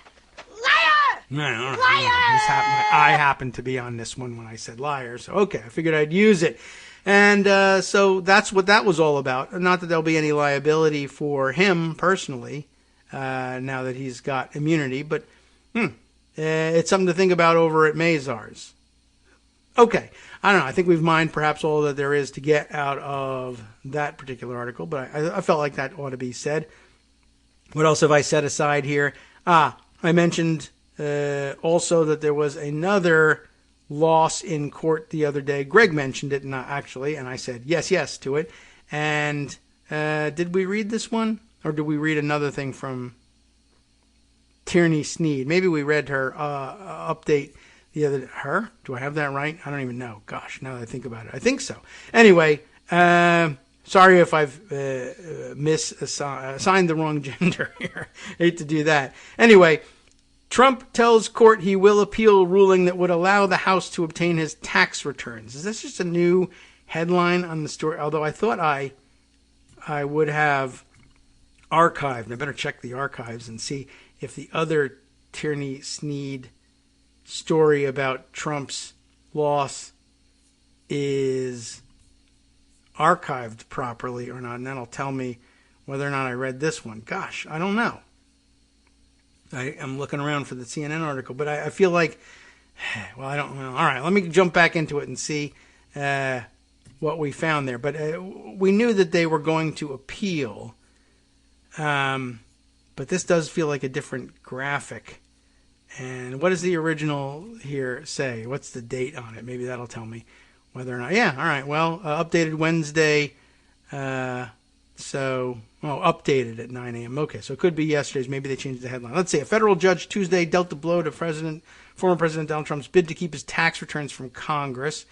We knew that. Overnight, Trump's attorney said they told the court that they would appeal. The decision stems from the case initially brought by Congressman Neal, the chair of the House Ways and Means Committee. With the new administration, oh yes, right. This was actually, there was another angle on this that was of some interest to me. So The decision stems from the case brought by the House Ways and Means Committee against the Treasury Department under the Trump administration, when the department rebuffed his request for the returns, the tax returns, under a law that allows disclosure of an individual's tax returns to the committee. Was there a different thing that he was suing about that I thought he would appeal on? I can't remember. I mean, there are probably 10 things like that. Maybe that's the confusion. With the new administration, the Justice Department changed its posture in the case, and on Tuesday, District Judge Trevor McFadden, a Trump appointee, granted requests from the department and the House to dismiss the case. Ah, yes, okay. Yesterday we were reading about the, I had it in my head for like 2 seconds, and then I lost it. But it was a different case that he also lost, and maybe it was the executive privilege case. Right, okay, and that one got thrown out pretty quickly, too. Okay, anyway, McFadden put the opinion on hold for 14 days to give Trump the opportunity to file his expected appeal, meaning the documents would not immediately have been transferred. These were yesterday's case that he lost and said he would appeal, was the case involving the archivist, the National Archives and Records Administration, and his claim that the documents shouldn't be handed over because of executive privilege. This is documents from the Treasury Department and his tax returns that are supposed to go to the House Ways and Means Committee, not the records from the archivist that are meant to go to the January 6th committee. Okay, so McFadden put the opinion on hold to give him a chance to file his appeal. Trump's appeal will extend the uncertainty surrounding the House investigation for months. The U.S. Court of Appeals for the District of Columbia leans liberal, and the former president would undoubtedly turn to the Supreme Court if necessary. Following the decision, Neal said in a statement that this ruling is no surprise. The law is clearly on the committee's side. I'm pleased that we're now one step closer to being able to conduct more thorough oversight of the IRS's mandatory presidential audit program. Keep in mind here that Trump not only was able to fight against this the whole time that he was president, but now he's been out of office for a year, and just now the House Ways and Means Committee, despite the fact that the law says you absolutely can get these things, all you have to do is ask. 4 years, it took him like 3 years to ask, which is amazing. Now 1 year has gone since Trump has left office, and they've just now at the trial court level won the decision that says, yes, I admit that's what the law says. You can have these things. Now he's going to go to the D.C. Circuit Court of Appeals. Who knows how long it's going to take there. And then he's going to appeal to the Supreme Court as well. Clearly the aim here is, just as the hands or the proprietorship, shall we say, of the Treasury Department changed hands and maybe helped change the outcome of this case. Although really, honestly, even if Trump had remained in office, this was the right decision. The law is very clear on this thing. But anyway, the DOJ, on behalf of the Treasury Department, changed its position on this midway through the case, and that made it impossible to win this case for Trump. But this may take so long. This thing may be in appeals either with the D.C. Circuit Court or with the Supreme Court. Which I guess they probably won't even care who's in charge of what. They could, if they want to, say, yeah, the law says that, but screw you. From now on, it doesn't. You've been pretty wrong about this as well. But in addition to all this, at some point, by the time this thing lands in the hands or before the Supreme Court, they could have a totally different party on their hands, right? The House Ways and Means Committee, which filed this suit, is no longer headed possibly by Richard Neal and the Democrats, but rather by Republicans instead. And they say, we want to drop the suit. So can't we have the whole thing voided now that we're no longer interested in getting these taxes? Yeah, sure. Why not? Go ahead. Once again, run out the clock is the strategy here. And it might just work. Thanks, Richard Neal. Somebody should really kick you in the buttocks very hard. But don't do it because that's violence. Kick him gently, I suppose. Or remind him you deserved a swift kick in the ass, but you won't get it because we are anti-violence. Anyway, so Neal has summed it up right. We're now one step closer. Anyway, in Tuesday's opinion, Judge McFadden said that the former president was, quote, wrong on the law. How do you like that? And he's remember, he is a Trump appointee, right? He's wrong on the law, as a, quote, long line of Supreme Court cases requires great deference to facially valid congressional inquiries. Even the special solicitude accorded former presidents does not alter the outcome, McFadden wrote. That is a rare thing for a Trump-appointed judge to say, yeah, I guess I'm stuck here. The law says this, the precedents say that. I'm going to be really embarrassed if I have to change direction. Because if I change direction and just say you're pre-wrong, this will, in fact, go to the D.C. Circuit Court, where the DOJ will say, come on, what are you, this guy's nuts. And they'll say, you're right, it's reversed judicial error in like 10 seconds, and it'll be just very embarrassing for him. So he decided not to be embarrassed. Good for him. Nonetheless, the opinion also included a warning to Neil, I'd have one of those, right, about making the returns public, even as the judge said that Neil had the authority to do so. That's interesting, right? It might not be right or wise to publish the returns, but it is the chairman's right to do so, McFadden said. Congress has granted him this extraordinary power, and courts are loath to second-guess congressional motives or, it says or, I guess. Maybe it is. Courts are loath to second-guess congressional motives or duly enacted statutes. The court will not do so here and thus must dismiss this case. So how do you like that? An actual Trump judge totally applying the law and agreeing to abide by the rule of law. Congratulations, then. That's a good one. Keep a close eye on him. He might not always do that, but I thought it was at least reporting that that was the case. Let's see. Oh, I thought that perhaps Greg was going to read this piece from Jennifer Rubin. Did she have more than one, or did you just read a different part of this piece? I picked up on this piece she wrote yesterday. Even when the headline grabs me, and she does a good job writing these days, and I'm on her side, I'm still hesitant to read Jennifer Rubin. It's just old habit. But every once in a while, I guess, it's okay.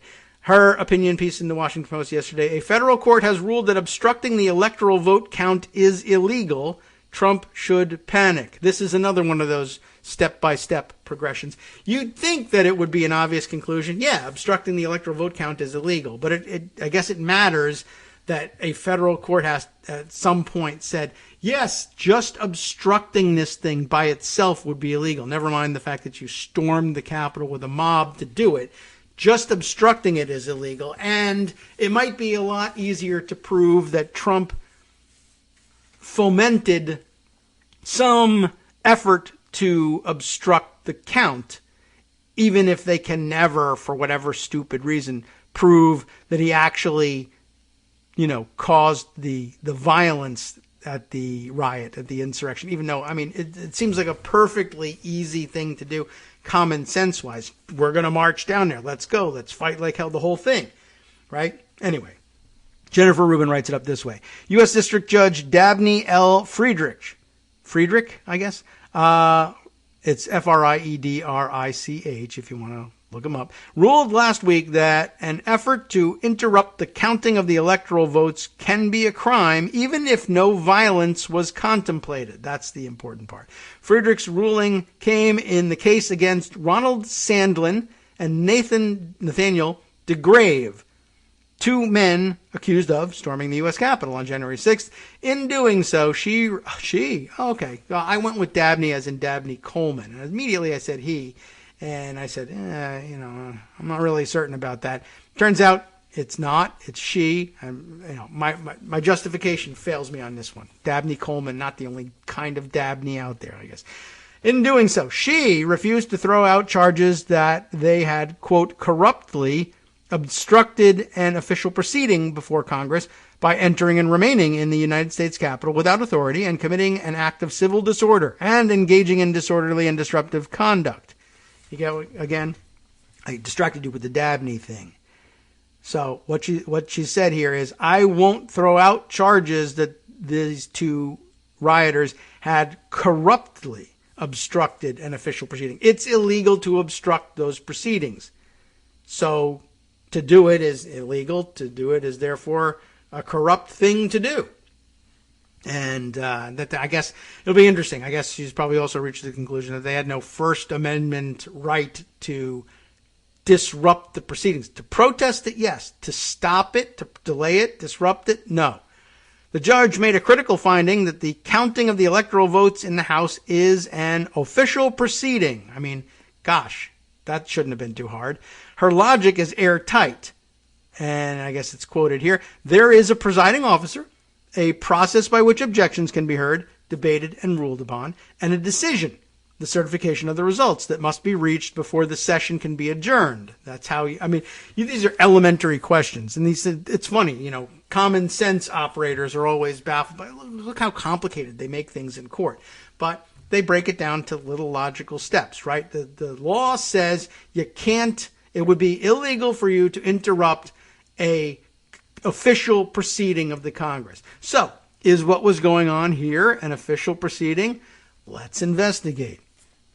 And all the elements of an official proceeding are there. A presiding officer, a process by which objections can be heard, debated, and ruled upon, and a decision at the end that must be reached before the session can be adjourned. Indeed, the certificates of electoral results are akin to records or documents that are produced during judicial proceedings, and any objections to these certificates can be analogized to evidentiary objections. The opinion gets even more interesting. The defendants argued that corruptly in the obstruction statute is too vague, but the judge rejected that with some ominous implications for those who plotted to halt the electoral vote counting. Here's the language. In this sense, the plain meaning of corruptly encompasses both corrupt, as in improper means, and corrupt, as in morally debased purposes. The court agrees that Section 1512C's prescription of knowing conduct undertaken with the specific intent to obstruct, impede, or influence the proceeding provides a clear standard to which the defendant can conform his behavior. Gosh, all you have to do is not interrupt, right? Because the defendant's plan to violently enter the Capitol and disrupt the counting was independently criminal, she wrote, the defendants could be prosecuted for obstruction. In other words, they knew what they were doing was illegal. The judge, no doubt aware of the larger audience, added that of her other cases such as those involving lawful means will present closer questions that might, for example, involve someone who raised, say, spurious objections to the electoral votes or urged the state to devise an alternative slate of electors, right? That's a good question. Even if you did it through nonviolent means, right? I just saying, the aggressive plan. Why don't we have these states just say this is all BS and send their own electors? The judge here is saying, even though that doesn't contemplate any violence necessarily, someone raising spurious objections to the electoral votes or urging states to devise an alternative slate of electors might also be independently criminally liable for obstruction here. What does this say about other defendants? Should Friedrich's reading of the corruption law hold up? It's a blockbuster. If President Donald Trump and his cronies sought to stop the House proceedings, for example, by extorting Georgia Secretary of State Brad Raffensperger, or inducing election state officials to commit fraud, or pressuring the Justice Department to declare the election fraudulent, they too might find themselves on the wrong side of an obstruction charge. It's a bit of a leap, but it's certainly possible. This December 10th Friedrich opinion, this whole thing, does indeed seem important to me. Constitutional legal scholar Lawrence Tribe tells me being Jennifer Rubin, whether it is an obstruction charge or a charge of sedition or conspiracy to commit sedition under either sections 2383 or 2384 of Title 18 of the U.S. Code. Tribe observes that the principal obstacle to prosecution has been the argument that the electoral count certification in a joint session of Congress is too ministerial to count as an official proceeding. However, Tribe concludes, this federal court opinion undercuts that line of argument. I would also add, by the way, the Eastman memo, I would argue, why not throw this in here? The Eastman memo undercuts that line of argument. If it is a ministerial function, then there's no opportunity for the vice president to intervene. Now, I also agree that there happens to be no opportunity for the vice president to intervene in the manner that Eastman suggests. But there is, of course, the opportunity to dispute the electors and the electoral vote count and to divide the joint session back up into the House and Senate and have them go and weigh those things. That's enough to turn it into a real proceeding. It doesn't matter that the vice president's role is limited in it, but it is an interesting thing to point out, right? If the thing is, in fact, too ministerial to count as an official proceeding, then there's definitely nothing that the vice president could do about it, and that Eastman was definitely wrong on the law. Anyway, there's a bit more in this. We'll read a couple more lines and then cut out for the day. Former acting Solicitor General Neil Katyal has been voicing this exact argument for some time. Not as cool as mine, if you ask me. Judge Friedrich's decision means prosecutors don't have to show someone intended violence for it to be a crime, he explains. So long as the intent was to influence and disrupt the congressional function of counting the votes, that is sufficient, so long as it was done corruptly. Katyal notes that the judge cited a prior ruling by a conservative superstar jurist, Judge Lawrence Silberman, who defined corruptly to be doing something by unlawful means. And I guess that's all it takes. So, Katyal argues, as long as the intent was to disrupt the count, it would suffice to be criminal, which of course makes a lot of sense given the grave stakes here. What's true of these two defendants, he adds, goes for the others, including anyone in the White House who aided the disruption. That's big news. Let's hope it holds up. From networksradio.com, you have been listening to Kagro in the Morning with David Waldman. Next up, of course, the West Coast Cookbook and Speakeasy with Justice Putnam. What's he got on tap for us today?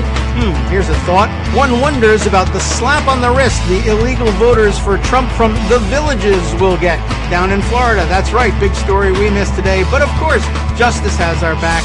Stay tuned to find out more about that.